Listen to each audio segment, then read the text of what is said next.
Good evening, ladies and gentlemen. Tonight, we're going to do a little bit of a comparison video, kind of like the Arc build one. But what we'll be comparing is Zoh Shia with the AI mercenary help or with a Palicoe. This is something that just kind of occurred to me at one point. As soon as I figured out how to actually use the mercenaries, I started using them because I thought it was kind of cool having some of the story characters along on the fights. But I noticed that a lot of the times the fights actually seem more frustrating than what I thought they should with the mercenaries. So I decided, you know what, let's test it out with Zoh Shia. I've basically got my armor rounded out at this point. I've got it upgraded well enough that this fight's really not that bad for me. But I know there's a lot of people with some anxiety towards Zoh Shia himself, or just these in-game fights in general. And one of my goals has been to kind of test a few things out, stuff that I know people kind of do instinctively, thinking that it's going to make the game just a little bit easier, but actually end up making it a little bit harder. Like, say for example, I really just straight up don't recommend doing multiplayer until you know the fight, unless you're playing with people that you actually know. Because you really have no idea whether the fight is as hard as it is because of stuff that other people are doing, or because of the fact that you just don't know the fight very well. None of the fights in this game are so hard that you should be afraid to tackle them solo.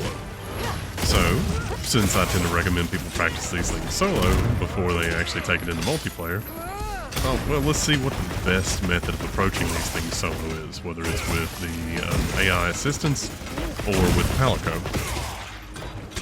One thing I'll tell you right off the bat is I noticed with the mercenaries, it is a hell of a lot harder to get all the part breaks. When I'm playing with just myself and the Palicoe, it is very, very easy to break pretty much every part, save maybe a couple that I'm probably just unaware of that I can break them.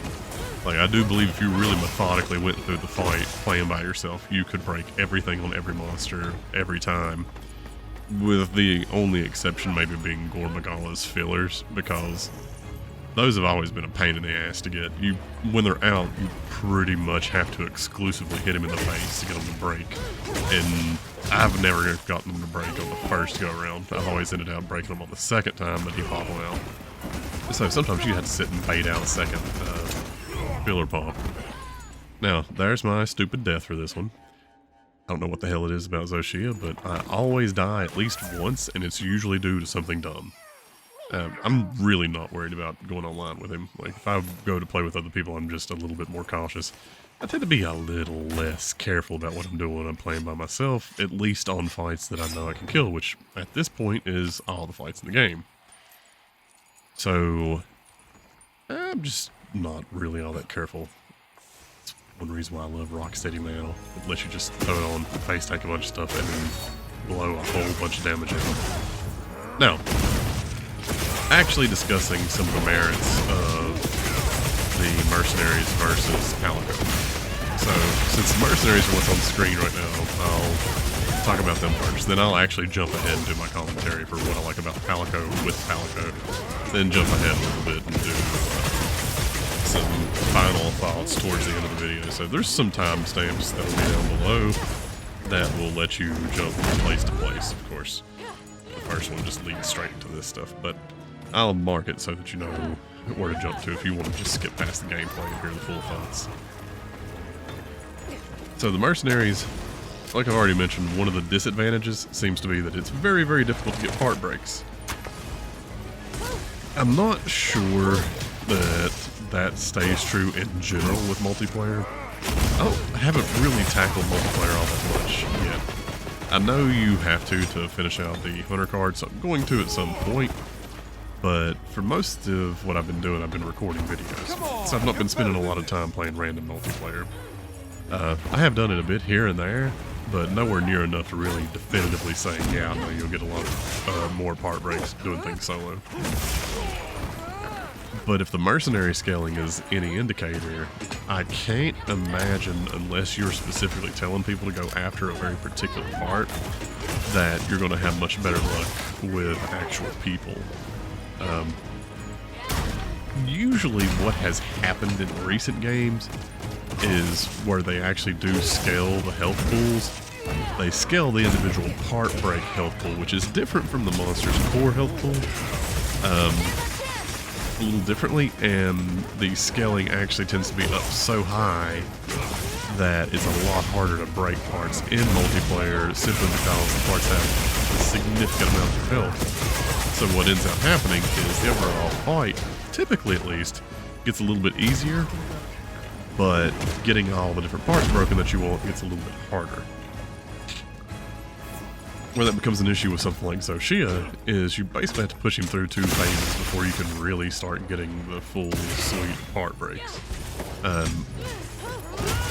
At least I've never seen any significant breaks until the 3rd phase.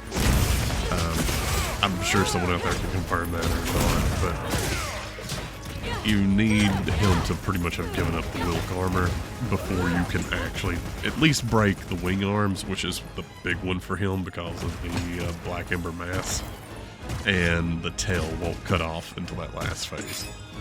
So those are basically pointless to hit until then, and I tend to just drop the stones at random, but realistically, if you're going to try to time things out as optimal as possible, you'd probably want to hold off on the stones until he drops all of his armor off. That way they actually give you a decent amount of damage towards that part damage.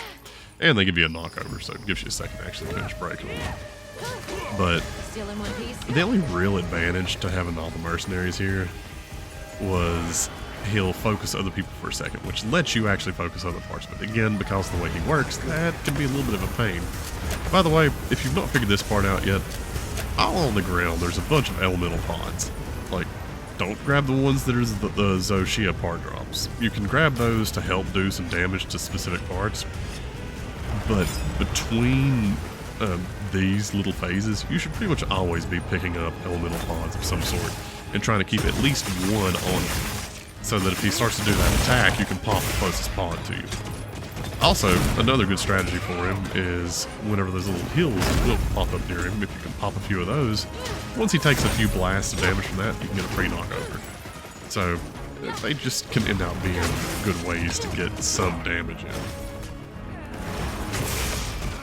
But overall, I actually, when I really sat back and thought about it, the mercenaries, maybe they're just not the best for this fight in particular. But I'm gonna wait a minute before I dive into that too much. So let's jump ahead a little bit.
Did the trick.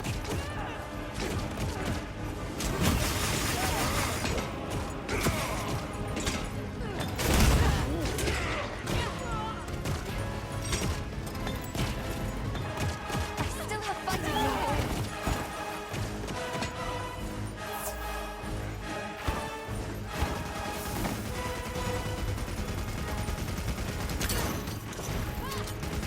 Nice.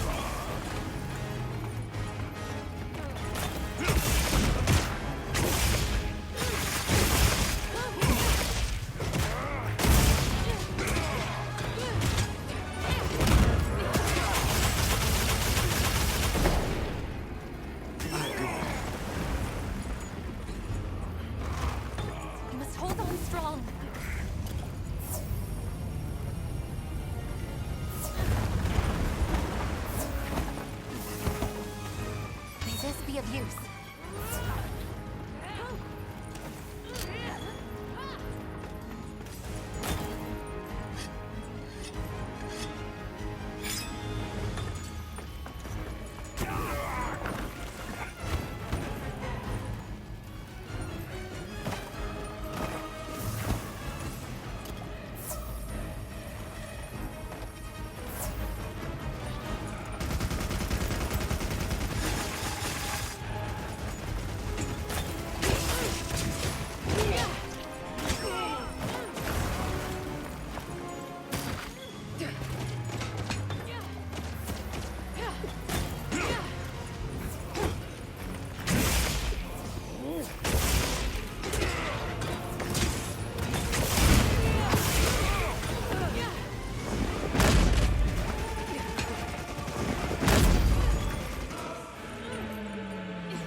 I put some notes on the screen, but in case you don't want to take the time to actually read through all of them, what I'm doing here is trying to get him over to drop the rocks on his head. Now, in older games, you're able to actually crouch down, and that sort of acted as a signal to get your Palicoe to come over to you. Or you could actually signal to get your Palicoe to come to you. I'm sure there's some sort of emote or something you can do to get the mercenary players to come to your position. I don't know what it is. I tried out crouching. I tried out actually doing the signal. Didn't work. I couldn't get him to come over here, so I just kind of had to wait until he was focusing me. But I waste quite a bit of time doing this, and to be honest, the amount of time I waste can pretty much explain the difference between the time in the solo clear and the mercenary clear. So, just wanted to throw that out there. Anyway, I'm going to jump on ahead to the solo clear.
Better than this.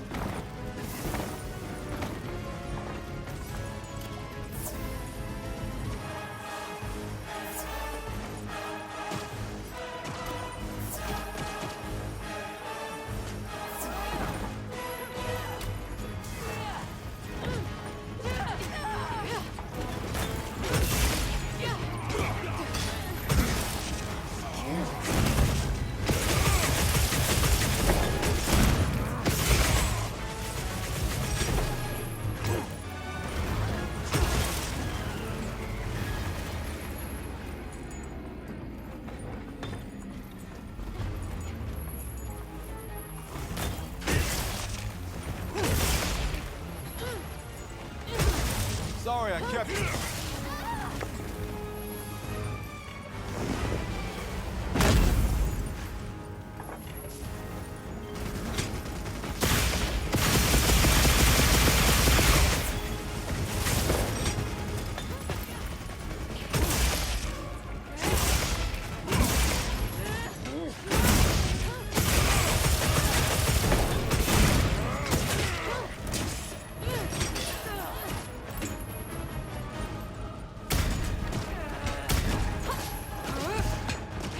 Still have fight in me.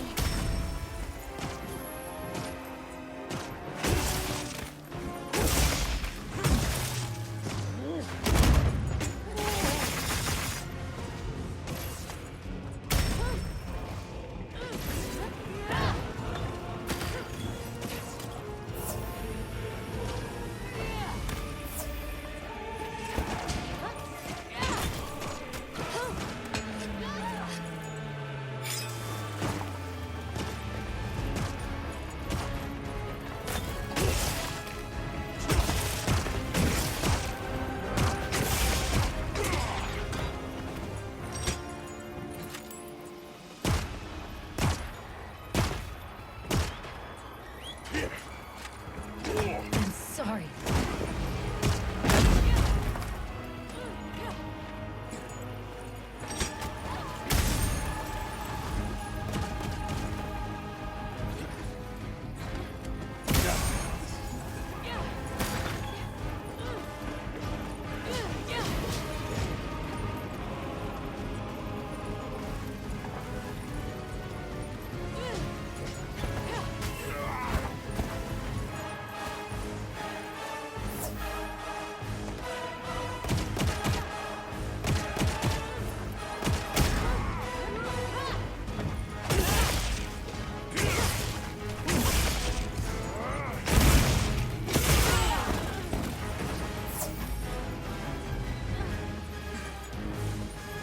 May this be of use.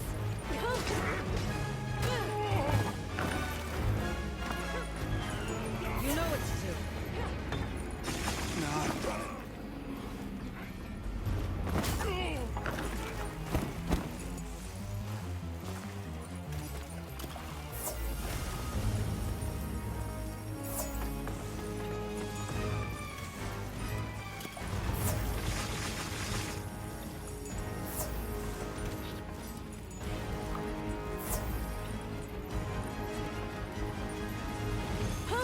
I still have fight in me.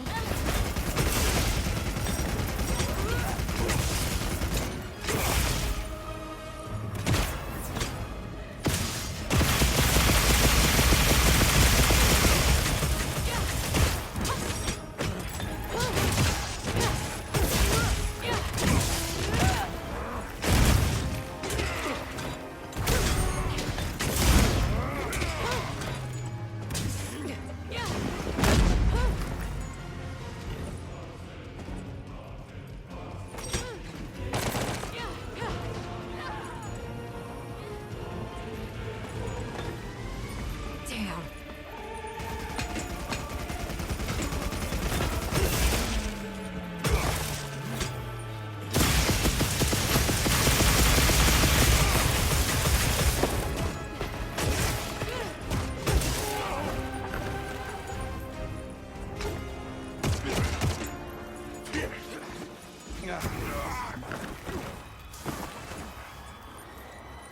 Easy now. You're welcome.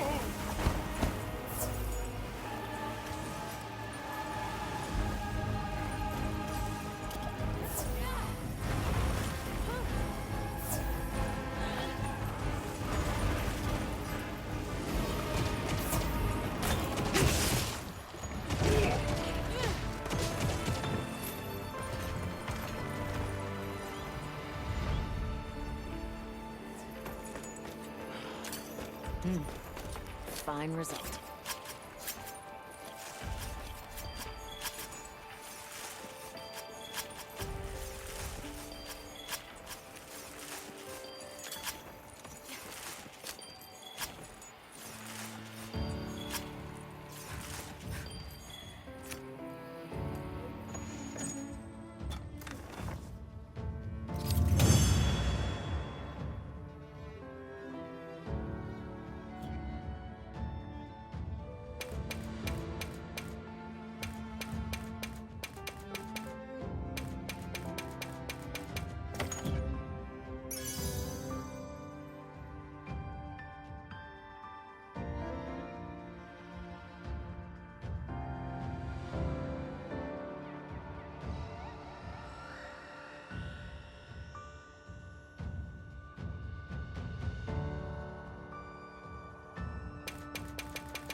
Okay, so I'm calling this the solo clear, but I'm sure technically a true solo would be making your Palicoe stay back at the base camp, like not deploying it.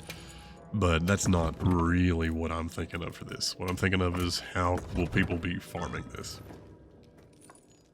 Alright, so the difference between taking the mercenaries and the Palicoe right off the bat is your Palicoe's gadgets are all pretty badass.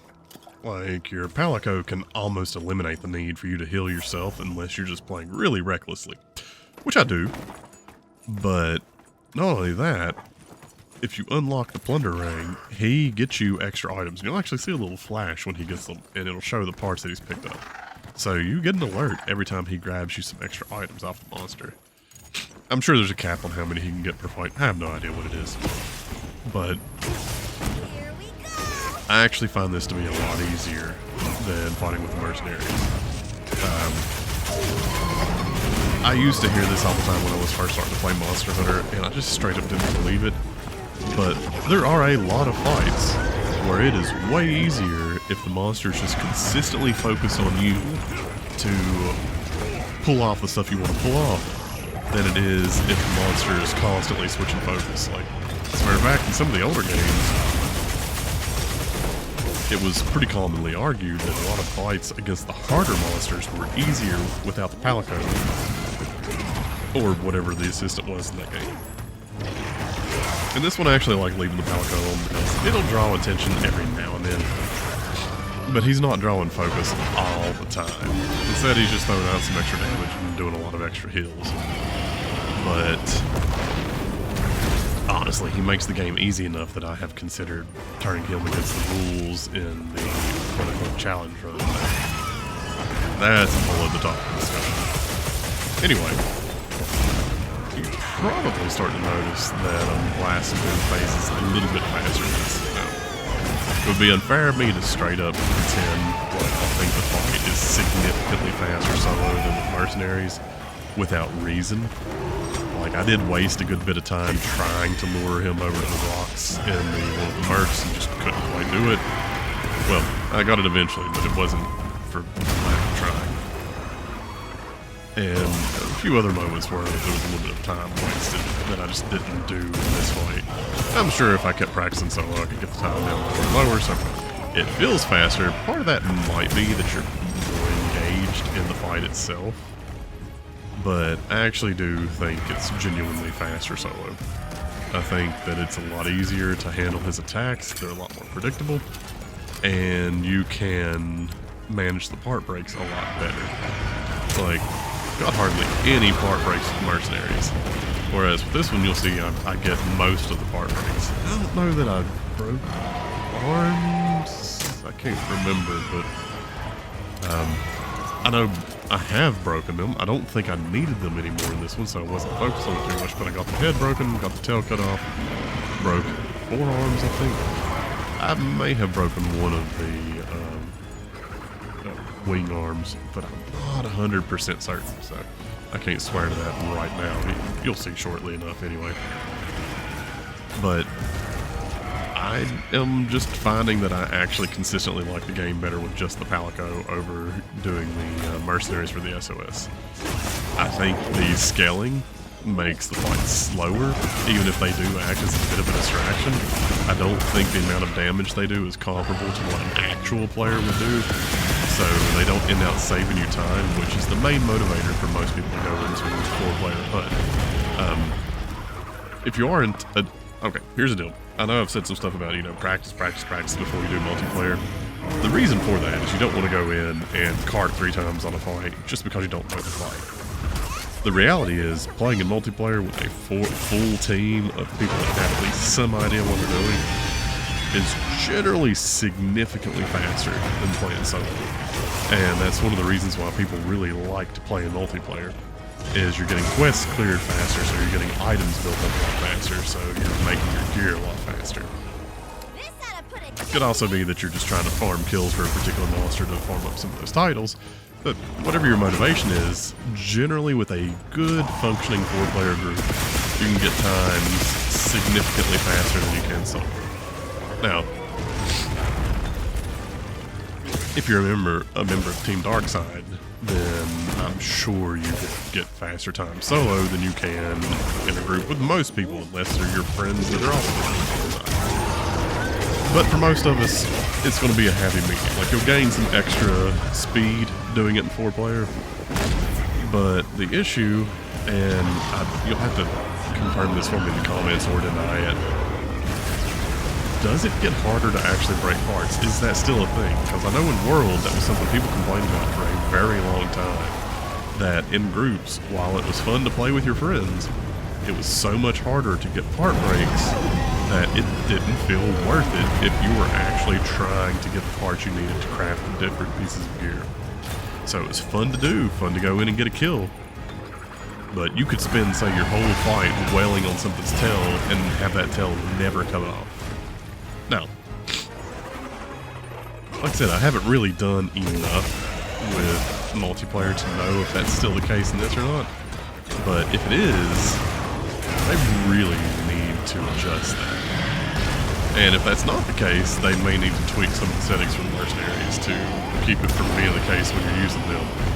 By the way, what happened right here, I got called by my wife. I needed to go help do some stuff with the kids, so I had to put the game in sleep really quickly, which results in a little bit of a jump because when it started back up, he was already wailing on me before I could get the recorder to pick back up. Fortuitous timing to drop a stone there.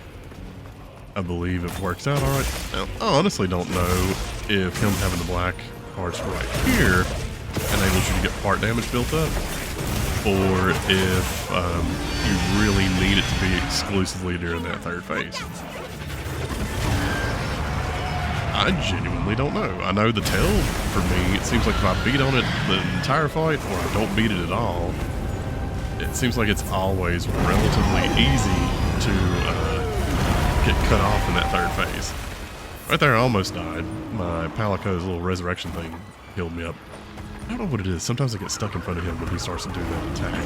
Because that's when you're really meant to duck behind him and just use the tail for cover. But, I don't know. I really like the Palicoe in this game. It feels really, really powerful to me. And I feel like it's going to be an asset in pretty much all the fights going on. So, my judgment would be if you're practicing solo, as long as you've done your side quests to get your Palicoe all the gear that he wants, and you've upgraded his gear too, because remember, you can make his armor and weapons, then he outclasses the mercenaries by far. I'm sure someone will pull out some math to tell me why I'm wrong, but for me, from my experience playing through the story and then just going around and fighting random things, I think Palicoe wins. So, I would say stick with your Palicoe, get some practice fights in, and then if you're really looking for speed, start jumping into some SOSs. Just get comfortable, and keep in mind, people see horror stories online about interactions with other people in multiplayer. Realistically, you're not going to encounter that many rude people. Although, it seems like every single match you go into, someone is saying something to you. It really, genuinely might be you. Because, realistically, most of the people that play Monster Hunter are fine. Even the ones that they get pissed off at you aren't super likely to say anything about it. And typically, as long as you don't fail the quest, you're going to be good to go. Another thing I'll just point out now, because it seems like it changes based on whatever generation game you start in. It seems like the currently accepted etiquette is, if you join an SOS, watch for some stickers that the host might throw out at the beginning. And if they say they want to do a slay quest, do a slay quest. Don't capture the monster. If they say they want to kill it, kill it. If they say they want to cap it, cap it. If they don't say anything, do whatever the hell you want. Because if they can't be bothered to take the time to set up a macro that will say, hey, capture or kill, then that tells me that they just don't care one way or the other. Personally, I'm a capture fan. I feel like cutting that little bit of time off lets you chain another fight in a little bit faster. And I'm almost certain, because of the fact that there's nothing that specifies the difference between capture and carves, that there is no difference between the rewards for it in this game. At least I've not seen anything that indicates to me that there's a difference in the rewards. Traditionally, what's happened is capture just picks 3 random carb rewards and gives them to you. Now, granted, in a fight like this one, that's not an issue. You can't capture him. He has to be killed. Oh yeah, I got a wing arm right there, so yeah. I guess I did break that. Oh, and always cut his tail off. It gives you a pretty wild number of carbs for a tail. So between the tail and his body, you get an immense amount of parts. You really don't have to kill Zoh Shia that many times to get all the pieces you need, as long as you're breaking the wing arms almost every time. That Black Ember Mass is a very big choke pull for parts. So break the wing arms when you can, cut the tail off, then break the head. Anyway, have a good night. I'm going to stop commenting here and just let you enjoy the rest of the fight. Remember, if I can beat it, so can you.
Are you alright? Take a second to restock your supplies before heading out.